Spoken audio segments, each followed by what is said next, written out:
everyone, and welcome to the next edition of the Holland Land Office Museum's Artifact Video Series.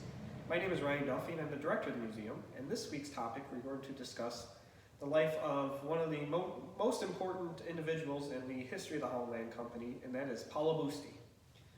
Now, Paolo Busti was born in Milan, Italy, rose up through the ranks of the Milan banking scene, and was actually able to retire before his 40s, and able to accumulate a considerable amount of wealth. He was able to do this by working through his uncle's bank in Milan, and this gained him a very positive reputation, one built on honesty and good business sense. And this is what drew the Holland Land Company to him to make him a part of the process. Now, he was hired by the Holland Land Company in the 1790s and eventually rose to the rank of the general agent of the Holland Land Company's purchases in the United States. He was sent to Philadelphia with his wife Elizabeth May, grew into the Society of America's fledgling capital, which Philadelphia was at that time. And it was here that he would make his home in the United States and where he would make his main base of operations for the Holland Land Company. Busti would take over for Theophilus Casanova as the general agent of the Holland Land Company in 1799 after Casanova was sort of spirited away after some decisions that came out negatively for the company. And Busti's first act in that position was to make Joseph Ellicott the resident land agent for the Holland Land Company in West New York.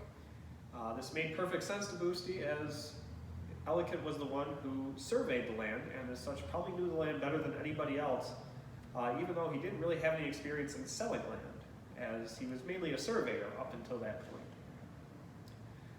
And it was Busti who sort of educated Ellicott along the way, and it was between the two men that the Holland Land Company was able to prosper, and actually what gives us the founding of Batavia. Eventually, Ellicott, after his great survey, makes his way to the spot of Batavia, and it is here that he decides to make his headquarters. Now, originally, Ellicott wanted to name it after his boss, who he looked up to quite a lot, and he was going to call the place Bustiville. However, Busti was not a man who felt he needed that and didn't like the sound of it, I think, as well. So he recommended that Ellicott name it after himself, deciding on Ellicott's Town. But that sort of fell through as well, so Busti came up with a better idea and said, why don't we name it after our employers in the Netherlands, so we can make them happy and also kind of make that connection with everyone. So they settled on Batavia, which was the name of the Dutch Republic at the time. So that is where the history of the naming of Batavia comes from.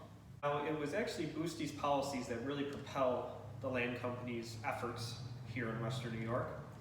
And he focused on drawing in a certain kind of individual to buy land. He was not looking for speculators or jobbers or people that were just interested in flipping the land. He was interested in settlers. He was interested in people who were going to come to the land and make it better and improve it for generations to come, and also raise the price of the land around it if there was developed land in the area. So he instituted policies that were favorable to those kind of people and drew more interest. He was also very sensitive to the ramifications that every policy he promoted, he had to take it into the concept of being a foreign company, as at that time the United States not welcoming to foreign entities owning things in the United States, so he had to create the Holland Land Company as a positive image as possible and to sort of put a native face to a foreign corporation. And this was very effective in drawing in more buyers over time. Several other policies that he initiated in order to draw in more buyers and more settlers, as he wanted, was to keep the prices as low as possible, to extend credit for as long as possible, and to give people the best opportunity they could to, one, buy the land and also stay on the land. It wasn't just with private citizens that his deals were working very well. He also worked with public agencies and public entities. He was very cognizant of the need for churches and roads and schools, so he set aside bits and pieces around the purchase to go to those organizations that would improve the quality of life in the area and draw in more settlers and create a better atmosphere throughout.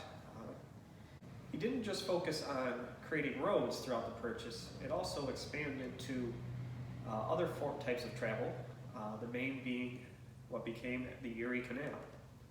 Now, the Erie Canal had been an idea basically since the beginning of New York State, and the Holland Land Company was sort of right in the middle of it.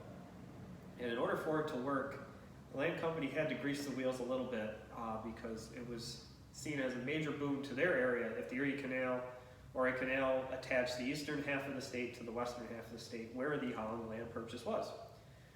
So Busti, along with Ellicott, actually donate 100,000 acres to New York State to go towards the canal. Now, this land was not the area around where the canal is built, but it was part of the purchase.